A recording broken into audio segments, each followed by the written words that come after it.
Hi everyone. So I'll be talking about The Winter People today. I finally read it. I've been wanting to read it for a while, and I know a couple of you have been waiting for me to read it.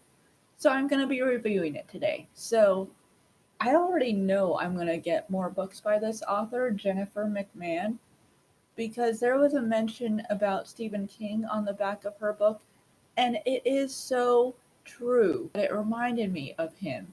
So it goes back and forth in time, as I mentioned in the book haul when I got it. And so it starts in, hang on, I might be getting a couple books confused. Okay, 1908. It starts off with a story in 1908. You follow a family, there are a couple deaths, and you join the present day. What's cool about this is I've always liked stories like this where you learn the story of the original person there, the first family you meet, and then that's who ends up haunting the place. Because in my mind, I like to know the backstory of the places that are being haunted by that person. Or wait, does that even make sense? I like to know the stories of the ghosts that are haunting the house. Yeah, that sounds better. So you get that in this book. So in the present day, you're with Ruthie. She is the main character, one of the main characters of this story, and she realizes that she lives in the same house as this woman who had the family in 1908, Sarah Harrison Shea. And she finds this diary that kind of explains about her history, her family, what tragic things happened to her. And I feel bad for her. I feel bad for Sarah and everything she's been through. Someone goes missing in her family, in Sarah's family, and the same thing is happening with Ruthie. She's kind of getting haunted by someone. And I'm like, oh, is that the ghost? Is that the ghost haunting her? Is that the ghost from 1908? Well, I guess everyone would be a ghost by then from 1908. So you're with Ruthie, and what's cool about it, what I love about this book, you think one thing in the beginning of the book, and it takes you through to something else completely. I don't want to ruin it for you. I'm not going to tell you specifics of what I mean with this story, but it's just one thing after the next. You think, okay, it's the kind of story that is like a regular haunting. And it is, in a way. I mean, it is a haunting. There are people lost in different times in 1908 and present day, but they're all connected. And it's so amazing. Finding those out, that was the best part of it. Where something would happen, and I'd be like, oh, I think I know how they're connected. Those moments, that's what made this book worth it. And for me, I like that style. I like going back and forth. It's kind of like time travel.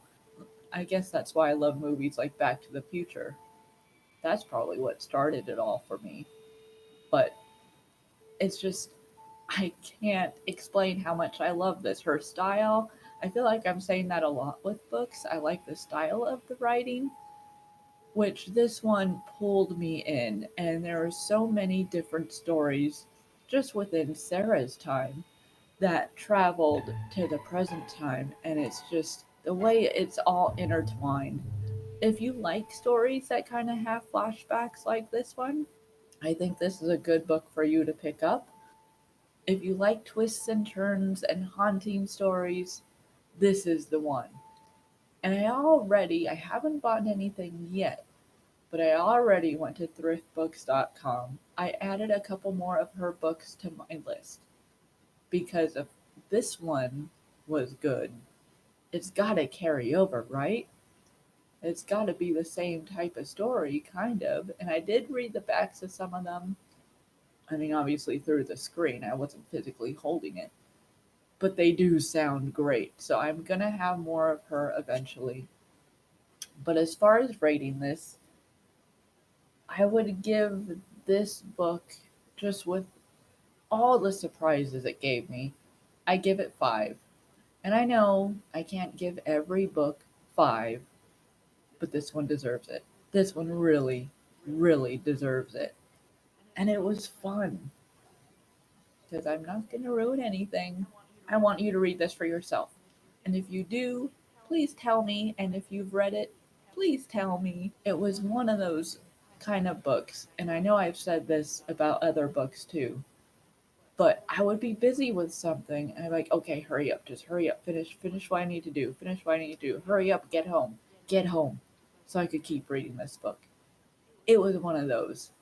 And when it was over, I was kind of bummed. Even though it had a great ending, it left no kind of question. It wrapped it up in one nice, neat story, which was really cool. It all tied in together at the end. But I was still sad.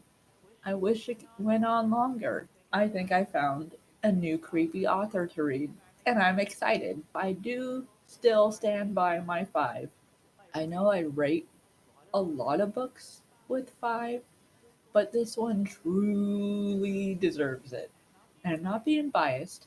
It's not like, oh, this is Stephen King, so everything's going to be 5 out of 5, even though a lot of his are in my mind. Maybe that's a bad example. But you know what I mean. You have favorite people, and no matter how bad the story is, you still love it because it's them. I can't even say that about this author because it's the very first thing I've read of hers.